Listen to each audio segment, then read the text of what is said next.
రాష్ట్ర వ్యాప్తంగా ఎండలు మండిపోతున్నాయి. భానుడి భగభగలకు భయపడి బయటకు రావాలంటేనే జనం బెంబేలెత్తిపోతున్నారు.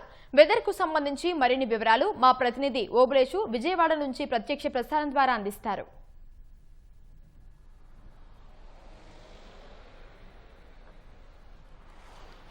థ్యాంక్ యూ మా మహేశ్వరి. రాష్ట్రము మండుతున్న ఎండలతో బగబగవాడుతుంది. ఎలినినో ప్రభావంతో పాటు వాతావరణంలో తేమ శాతం తగ్గడం కూడా ప్రధాన కారణాలుగా చెప్పవచ్చు. ఈ ప్రభావంతో రాష్ట్రం అగ్గిగుండం కూడా బగబగమంటున్న పరిస్థితి. సాధారణం కంటే 7 నుంచి 8 సెంటీగ్రేడ్ల ఉష్ణోగ్రతలు అత్యధికంగా నమోదవుతున్న పరిస్థితి మనం చూస్తున్నాము. నిన్నటి రోజు వాతావరణ శాఖ ఇచ్చిన నివేదిక ప్రకారము పల్నాడు జిల్లాలో ఒక ప్రాంతంలో పల్నాడు మండలంలోని ఒక ప్రాంతం 48.7 సెంటీగ్రేడ్ల ఉష్ణోగ్రత నమోదు కావడము రాష్ట్రంలో అధికంగా నమోదైంది.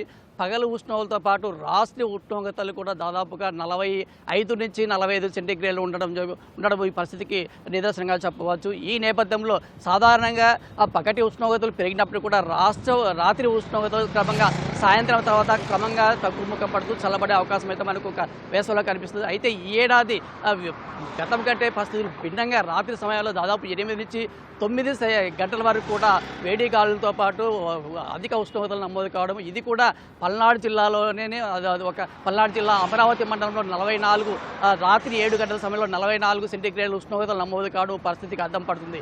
ఈ నేపథ్యంలో ఈ పరిస్థితి దాదాపు 10 సంవత్సరాల తర్వాత ఈ పరిస్థితి ఏడాది చూస్తామని చెప్పి వాతావరణ శాఖ చెప్తుంది. దాదాపుగా నిన్నటి రోజు పరిస్థితులు చూస్తే దాదాపుగా 20 మండలాల్లో దాదాపు 44 నుంచి 45 సెంటీగ్రేడ్ల ఉష్ణోగ్రతలు నమోదైన పరిస్థితి. అంటే ఉష్ణోగ్రతలు పెరగడంతో పాటు పగటి ఉష్ణోగ్రతలు పెద్ద వడగాలులు కూడా దీనికి తోడడం కావడంతో ప్రజలు అల్లాడిపోతున్న పరిస్థితి. ప్రధానంగా చిన్నారులు, వృద్ధులు, పెద్దలు రోడ్డు మీదకి రావాలంటే భయపడిన పరిస్థితి.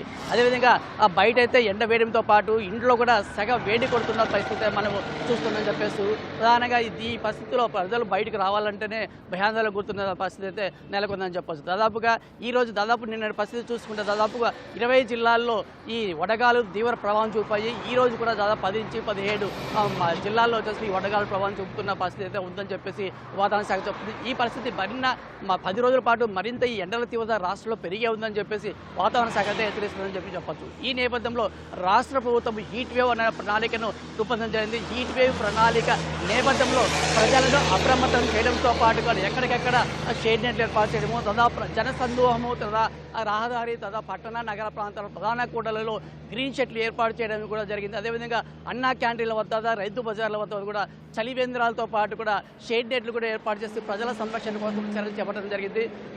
ఈ చర్యలతో పాటు కూడా జీవ పక్షాదులకు వాటి కోసం కూడా నీటి ఎద్దడి నేపథ్యంలో ఎక్కడెక్కడ ప్రధాన ప్రాంతాల్లోనూ తర్వాత వన సమూహాల వద్ద, అటవీ ప్రాంతాల వద్ద కూడా వీటికి నీటి సదుపాయాలు కూడా కల్పించడం జరిగింది. అయితే పరిస్థితి ఎంత తీసుకున్నప్పుడు కూడా ప్రజలు అప్రమత్తంగా ఉండాలని చెప్పేసి అయితే వైద్యులు చూపిస్తున్నారు. ప్రజలు బయటకు వచ్చినప్పుడు తగ్గ జాగ్రత్త తీసుకోవాలని చెప్పేసి తప్పనిసరిగా తలపాగా ధరించాలని చెప్పేసి తర్వాత దుస్తుల విషయంలో కూడా జాగ్రత్తలు వహించాలని చెప్పేసి ఆహార నియమాలు కూడా పాటించాలని చెప్పేసి వైద్యులు నిపుణులు అయితే చెప్తున్నారు.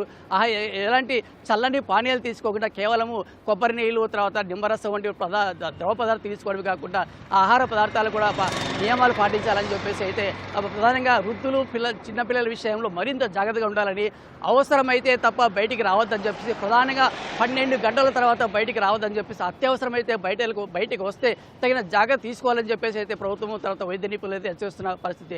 అయితే ప్రభుత్వం ఎన్ని చర్యలు తీసుకున్నప్పటికీ కూడా వడదెబ్బతో పాటు కూడా వడదెబ్బకు గురి కాకుండా ఉండాలంటే ప్రజలు తగిన జాగ్రత్త తీసుకోవాలని చెప్పేసి వాతావరణ శాఖతో పాటు కూడా వైద్యులు కూడా చూస్తున్న నేపథ్య పరిస్థితి అయితే మనం చూస్తున్నారు. ప్రధానంగా వడదెబ్బకు గురి కాకుండా ప్రధానంగా ఇళ్లలోనే ఉండాలని చెప్పేసి సాయంత్రం 4 తర్వాతనే, మధ్యాహ్నం 12 తర్వాత రోడ్డు మీదకి రాకూడదని, సాయంత్రం 4 తర్వాతనే ప్రజలు చూసుకోవాలని చెప్పేసి అయితే చెప్తున్నారు పరిస్థితి. ఈ పరిస్థితిలో అయితే ఈ ఎండ తీవ్రత పెరుగుతున్న నేపథ్యంలో రాష్ట్ర ప్రభుత్వము హీట్ వేవ్ ప్రణాళికలో భాగంగా ఆట మైదాన ప్రాంతాల్లో కూడా నియంత్రణలు అయితే పాటిస్తుందని చెప్పచ్చు. ప్రధానంగా అయితే ఈ వేసవిలో ప్రధానంగా పిల్లలు తర్వాత ఎక్కువ మంది ఈ ఆటలు తర్వాత వినోదాలకు ఆడే అవకాశం ఉంది. అయితే ఈ ఎండల తీవ్రత నేపథ్యంలో మైదానాలను పూర్తి స్థాయిలో 12 గంటల తర్వాత ఏమాత్రం తెరవద్దని చెప్పేసి సాయంత్రం 5 తర్వాత మాత్రమే ప్రారంభించాలని చెప్పేసి అధికారులు అయితే హెచ్చరిక చేసిన పరిస్థితి నెలకొందని చెప్పి ఈ విధంగా రాష్ట్ర ప్రభుత్వం హీట్ వేవ్ ప్రణాళికను అమలు చేయడంతో పాటుగా వైద్యులు కూడా ఆరోగ్య విషయంలో ప్రజలు నియమాలు పాటించాలని చెప్పేసి ఎండ తీవ్రత నేపథ్యంలో అయితే చెప్తున్నా పరిస్థితి అయితే మనకు కనిపిస్తుంది. ఉమా కెమెరావాణి భాస్కర్తో ఓబులేష్, ఈటీవీ న్యూస్, విజయవాడ.